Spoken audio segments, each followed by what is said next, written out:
So eto na nga po, finally Kai Sotto nagpakilala na nga po sa kupunan ng Yokohama B Corsairs. Matapos nga pong pumirma si Kai Sotto ng kontrata dito sa Yokohama ay talaga nakagulat yung pagdating niya. Kung titignan nyo mabuti, so far so good sa unang practice nga po o sa practice ng Yokohama, kasama na ang ating pambato na si Kai Sotto at nakita nyo siya po ang pinakamatangkad na player ngayon ng Yokohama at inaasahan natin na gagawin po siyang starting 5 line-up ng Yokohama bilang isang sentro. Ang ganda rin ng pangangatawan ngayon ng ating pambato na si Kai Sotto. Mas lumapad po siya ngayon kung ikukumpara natin nung huling mga nakita natin siya sa kanyang mga laban or mga laruan. At ngayon po, no, kahit papaano naman, no, yung naging injury ni Kai Sotto, back injury niya, ay mas nakatulong para mas mag-improve palalo ang kanyang pangangatawan nang makapagpahinga kasi siya na medyo matagal-tagal, no, kasama ang daily diet at ehersisyo niya. Pag gym,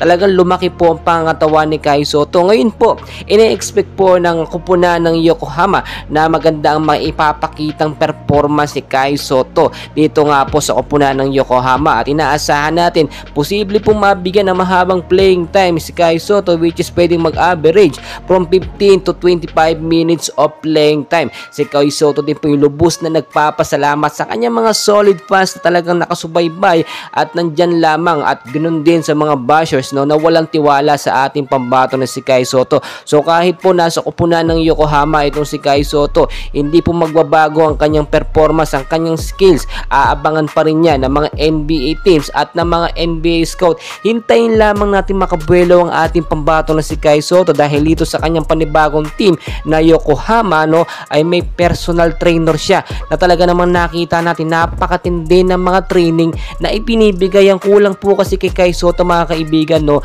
yung maayos po na coaching at yung maayos po na mga teammates, yung mabibigyan po siya ng maayos na highlights at playing time. Alam nyo, dito sa Hiroshima hindi masyadong nagamit si Kai Sotto, palagi lamang binabangko ni Coach Kyle Milling. Dito naman po sa kupunan ng Yokohama, nakita nyo, no, etong head coach ng Yokohama ay talaga namang gusto at sabik sa isang big man na si Kai Sotto, at ang laki po na expectation nila kay Kai Sotto. Nang mapanood nga po ng Yokohama yung naging highlights po ng magagandang highlights ni Kai Sotto sa NBA Summer League, sa FIBA World Cup at sa Hiroshima Dragonflies, ay lalo silang nasabik kasi nga naman pwedeng mas madoble pa yung full performance ni Kai Sotto dito sa Yokohama. Dito po kasi less pressure at makakabuelo po ng maayos itong si Kai Sotto. Well guys, suportahan natin ang ating kababayan na si Kai Sotto, and for sure malaki pa at mataas pa ang kanyang maaabotin. Please don't forget to like and subscribe.